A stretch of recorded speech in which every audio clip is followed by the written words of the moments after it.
must do is embrace the vision.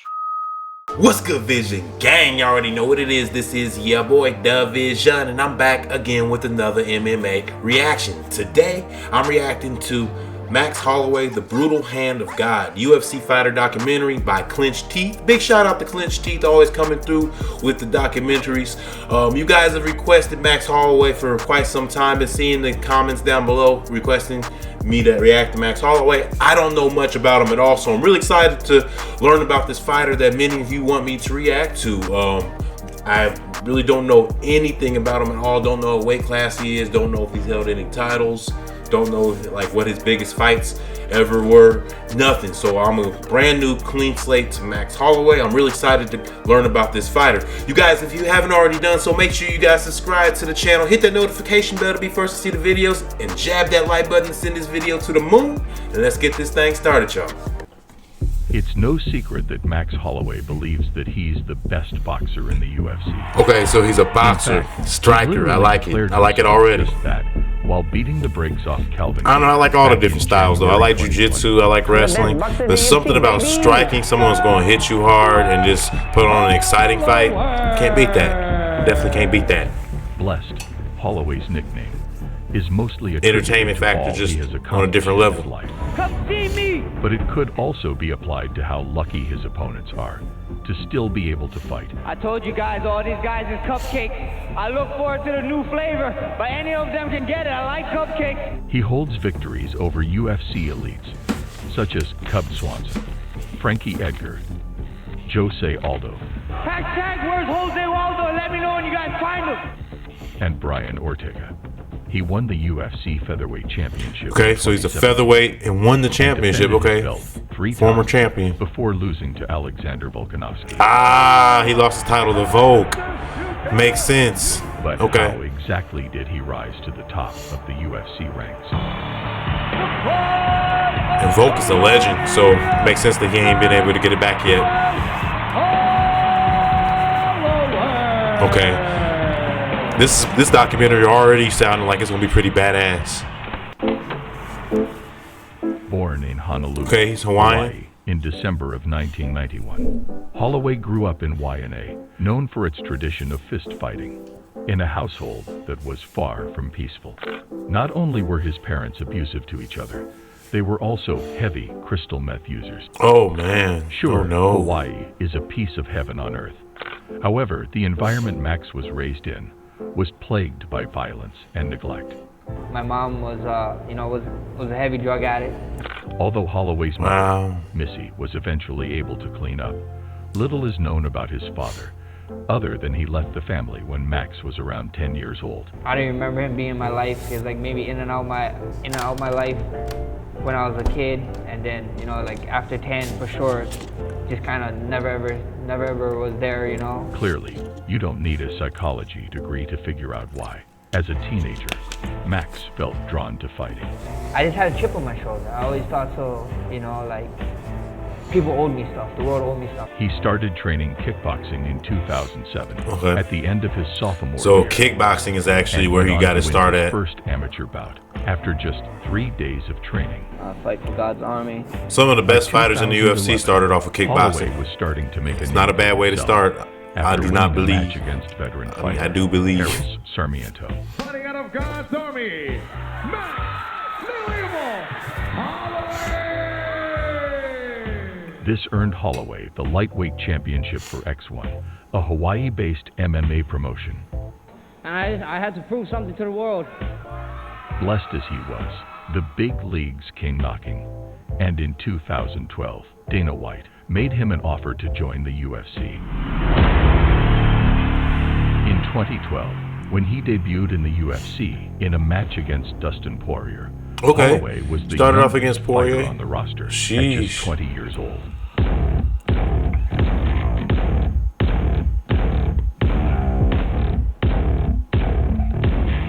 Although the match did not go his way, Holloway looked impressive in his stand-up game, but proved to be, at the time, just too inexperienced on the ground, losing by a mounted triangle armbar in the first round. Went out in the first too. It was so brutal that Dustin earned a submission of the night bonus for his performance. No regrets at all, you know. But I thought I could keep it on my feet longer. But you know, things happen for a reason, and just gotta keep it moving. Holloway would quickly bounce back and win his next 3 bouts against Pat Schilling, Justin Lawrence, and Leonard Garcia respectively, resulting in many hyping him up as an exciting prospect to keep an eye on. 2013 was supposed to be the year that Max Holloway would truly make his impact and go mainstream. However, it ended up being the year marked by disappointment. In one of the best fights in the UFC dropped on his head undercard, Dennis Bermudez used takedowns and some big power shots to defeat Holloway and earn a split decision victory. Some people are successful because they're destined to be, others are successful because they're determined to be. That's something I've kind of lived by and just try to, you know, follow.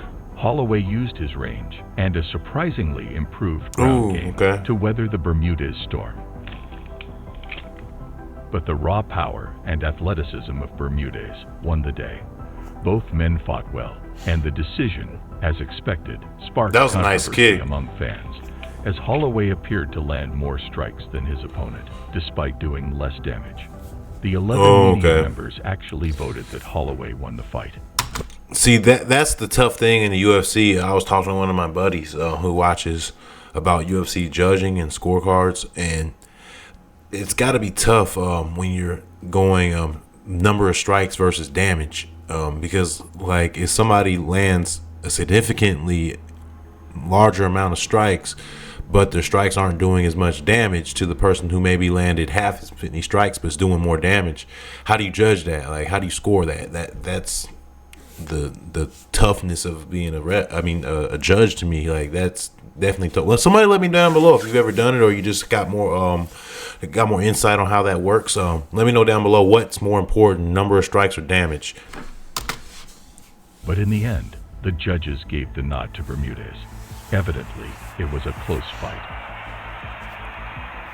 Eager to make up for this loss, just 3 months later, Holloway would enter the octagon to face one of the best up-and-comers in the business, the notorious Conor McGregor. This place is on its feet. I know this is Boston, and I know the featherweight bout took place at UFC Fight Night 26 at Boston's TD Garden.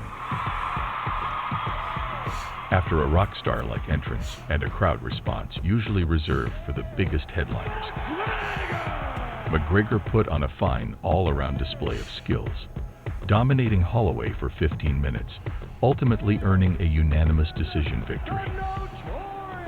2 judges scored the match 30-27, and 1 judge scored it 30-26.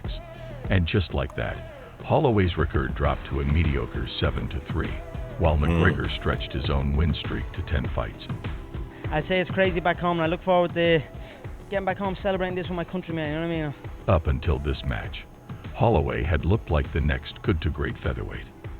But after 2 straight losses, there were now serious questions as to what his ceiling was. He was once thought as the young prodigy, and in walks Conor McGregor and kind of stole that title, obviously. Though he was still just 22 years old. Oh, he's still really young. To have a 3-fight losing streak. So, in Singapore, at the start of 2014, Holloway successfully salvaged his can't-miss prospect status by putting on an impressive performance against Will Chope. Standing at 6'4", Chope has to be the thinnest, healthiest person we've ever seen in the octagon. He's a submission fighter, while Holloway is a dynamic striker. Not only did the contrasting styles make for a good fight, but the bout helped fans recognize Holloway's incredible ability to attack and connect with his opponent's midsection. Smart takedown attempt here, but look. He must have paid diligent attention during his high school anatomy class, as he relentlessly created angles from which he could strike his opponent. By always attacking from an angle, he proved able to inflict a level of damage that is seldom replicated in the featherweight division. He didn't just box. He utilized the full arsenal of strikes to wield Chope, eventually coming at an angle. That's interesting. Where he continued to work him over, finally winning with a TKO. Ooh. Giving him them hands, though. choke and look good doing it. The performance earned Holloway the knockout of the night, marking his first ever UFC performance bonus. I gotta thank my Lord and Savior Jesus Christ. Today, my son Rush, he makes 2 happy birthday, son. Daddy loves you. Woo! From there, Blessed would launch on an incredible run of 13 victories, beating the likes of Charles Oliveira. But right here, Okay. he pulls that arm out. Something Beat Duke Bronx, man. That's my guy, I man. gotta thank my Lord and Savior Jesus Christ. Anthony Pettis, First and foremost, I gotta thank my Lord and Savior Jesus Christ. and Brian Ortega. He looked insane. Insane. So good. Not just that, but the way he was winning was also in phenomenal fashion. In 10 out of his 13-match winning streak, he either won by TKO, submission, or knockout.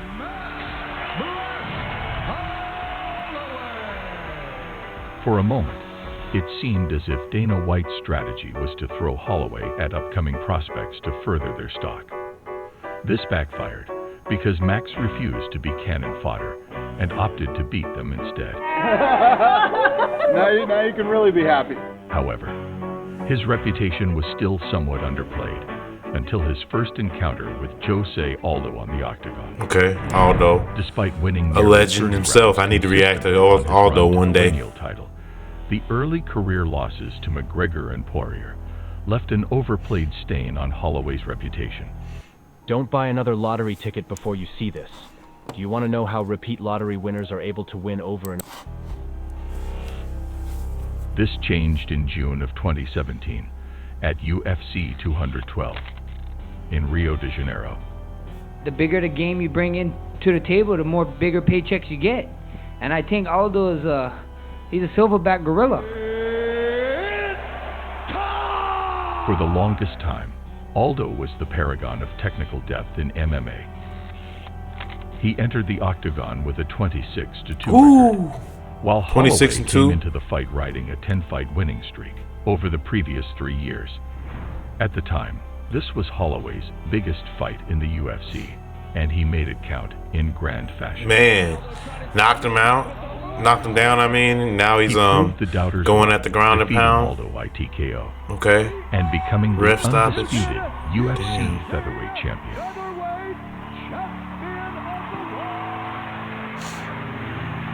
I saw Aldo when I was 17. I wanted to fight him when I was 17. I was a kickboxer. You see a picture of me, this little scrawny kid. I wanted to fight him then. I was like, this guy's badass. I want to fight him. And then, a couple years later, I figured out what MMA was, and I wanted to be a UFC champion, A rematch took place in December of that same year, which went down somewhat similar to their first encounter. okay. So we beat him again. Was it a TKO? Let's find out. There is no UFC champion that is more commanding of a fight than Max Holloway. He doesn't mind giving away the first couple frames in a fight, if that means opening up body shots and setting a pace. When his momentum starts to ramp up, opponents generally fall way behind. Alongside Tony Ferguson, Holloway might be the most intrinsically skilled fighter in MMA history. Wow, forcing that's opponents a to big work. thing to say. But unlike Ferguson, Holloway has much greater defensive and offensive depth without putting himself in compromising positions. He reads his opponents extremely well and knows exactly how to play into their tendencies. He getting beating him to sleep, man. Ooh. With this rematch, Holloway had his 12th consecutive win, making him the first man to beat Aldo 2 times. First time was fun. This time was even funner. I'm here with Max Holloway, ladies and gentlemen.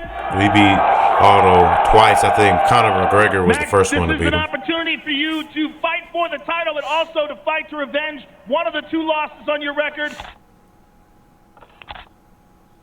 Oh, What's Poirier. your thoughts on this fight? The man said I need to make a mistake in there tomorrow. I just need him to show up. I'll see you guys tomorrow night. Max Holloway, ladies and gentlemen. In 2019, after years of unbridled success in the cage, Holloway had the chance to avenge a previous loss. That arm that I was talking about earlier. Yep, he's got it. That's it. This is trouble. Nicely timed by Poirier. And took on Dustin Poirier, in a fight for the interim lightweight championship at UFC 236. And how do you pass up on something like this? You know, I was like, I'm ready to go. Let's go. I talked to my team. We decided to fit it in, and we're here today.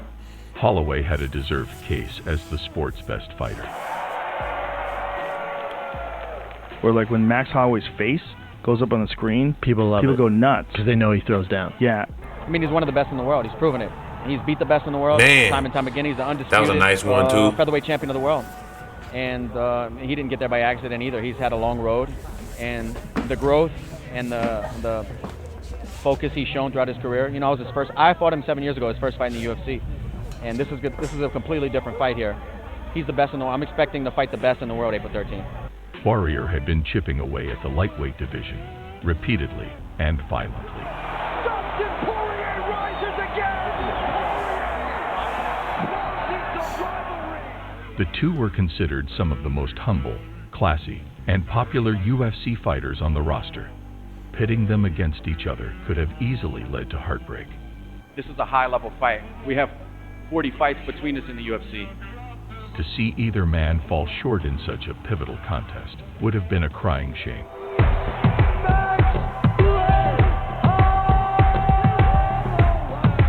Fortunately, this was not the case. Oh! The two athletes went strike for strike and round for round for 25 minutes in one of the sport's greatest showcases of boxing. The difference in power is very clear. This was a classical style matchup of volume versus power that remained balanced throughout. Whether Poirier could continue to land hard shots at key moments, or Max would find a way to overwhelm and finish Dustin, were open questions until the final bell. Man. The depth of skill each showed in neutralizing their opponent's weapons and strategy was unreal. They went to war.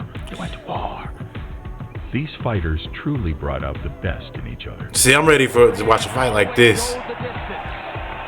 Ultimately, Poirier managed to snatch a unanimous decision victory.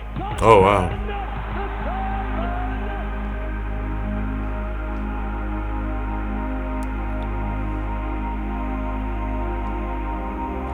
Look at Shaq. Okay.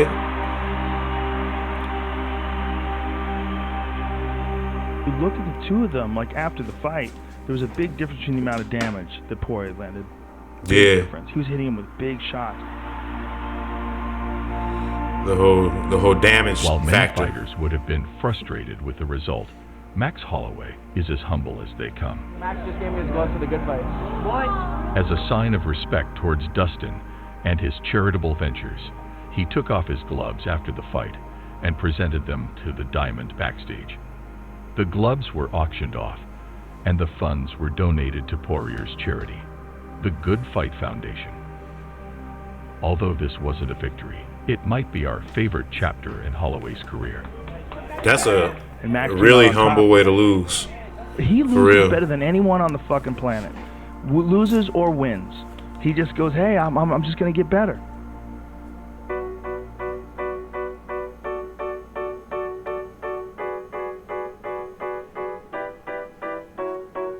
Wanting to get back on track, he would then earn a unanimous decision against Frankie Edgar. You know, I'm really disappointed. Really wanted this one, and I didn't get it done. I wanted to prove a point and go 5 rounds with him so I can let the world know that I'm here to stay and the Blessed Express is still on the move, baby. Choo-choo! Did my man's just say However, the Blessed Express? Alexander Volkanovski would then bring an end to the Blessed era in the featherweight division with a unanimous decision in the co-main event of UFC 245 in Las Vegas. 245. 245. He said that really odd. It was a clinical performance by Volkanovski. The former rugby player focused on leg kicks to limit Holloway's mobility and shut down his offense, among other techniques. It is what it is, you know. I don't want to sound like a sore loser. It didn't go my way, so at the end of the day, I'm going to go sit down with my team. We're going to watch the film, and we'll get better. Despite losing his title pretty convincingly,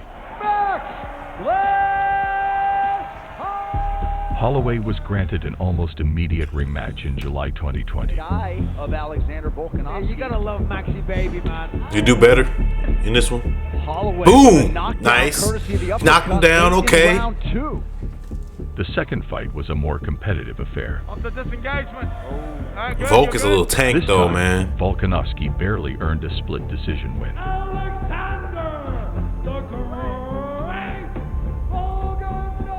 Many, Dana White included, were of the opinion that Holloway was robbed of a much-deserved win. We got some bad judging. And I don't know, has Max been in here yet? I'm sure he's devastated. And, you know, did anybody in here score for Volkanovski? Anybody have for Volkanovski? Nobody in the media? Yeah. However, after losing 2 times to Volkanovski, people began writing off Holloway's ability to reclaim the UFC featherweight title. Yep. Typical UFC fans, MMA fans, I guess, write you off once you lose a couple times. In UFC history against Calvin Kattar. But I'm pretty sure they know history though. Maybe it's just a trend that normally happens when you lose a few matches. Maybe most fighters do really fall off. He used I'll his find out prolific eventually. boxing skills to land powerful and precise combinations for 5 straight rounds, while Kattar struggled to stay on his feet. That The slow man mo was saying making that he it has been look beautiful. boxing in all MMA. Whoop. Oh, fluid. I wanted to prove that wrong.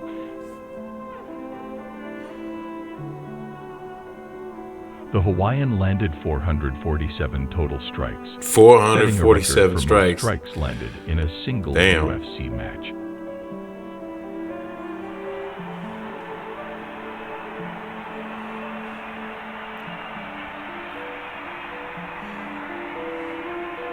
What? Hell no. Oh, hell no. Like, what? This man got Ultra Instinct or some shit? Hell no, man. He clowning him. Oh, no. And he talking mad shit to him as well. Oh, man.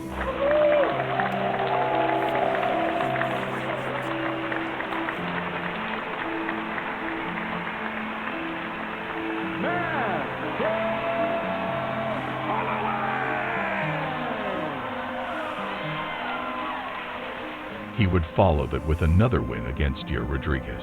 If you want to beat the best, you got to be the best. And the best is blessed, baby. All love to Yair. This guy's a beast. Viva Mexico!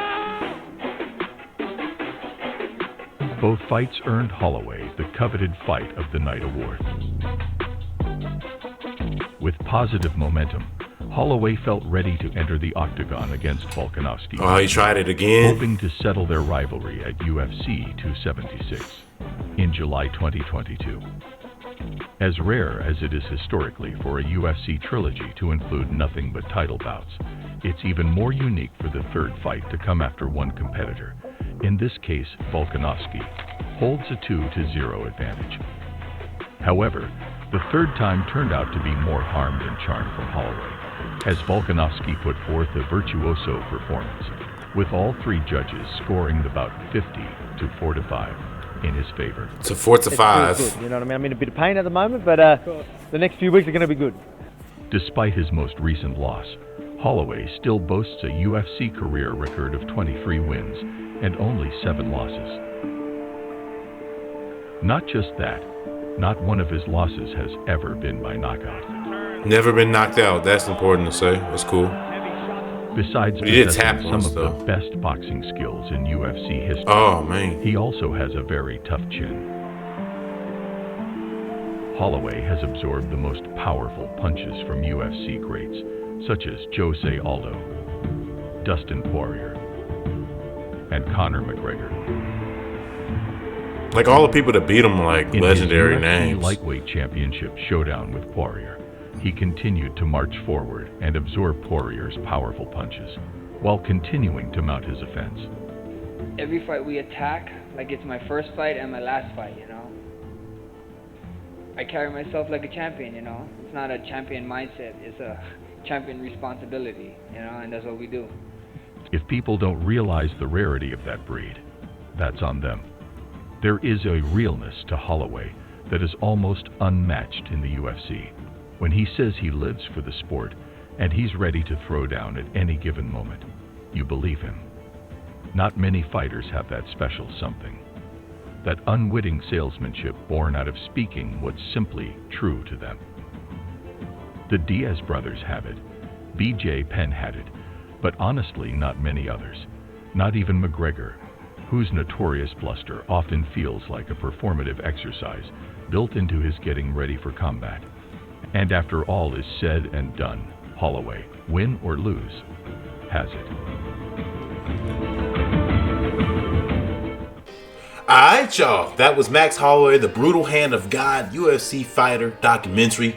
Big shout out to Clenched Teeth. That was a beautiful, well put together documentary. Max Holloway is dope, y'all. Good record, 23-7. Most of his losses were to Volk and Conor McGregor, Poirier, like big names. Like he really didn't lose to any nobodies. He lost to big names. Put awesome performances on even in his losses. Loses with the most humility, and how can you not like him? Definitely cool dude. Really glad I reacted to Max Holloway. Thank you guys for suggesting this video, or this fighter I should say. And I'm really enjoying it. I hope you guys are enjoying my journey in the UFC, learning about the UFC, I should say. I'm definitely enjoying learning about these fighters, about this amazing sport. I hope you guys are enjoying it just as much as I am. If you guys haven't already done so, make sure you guys subscribe to the channel and hit that notification bell to be first to see the videos. And make sure you guys jab that like button to send this video to the moon. And you guys, as always, be safe, give it your all, and whatever you're doing in life. And I'll see you next time. I am your boy, DaVizion, and I'm out. Peace. Why'd you have to leave me heartless? Baby, you're my biggest problem. Even when the Silverado not starting and it's early in the morning, baby, it's still better than you. Why'd you have to leave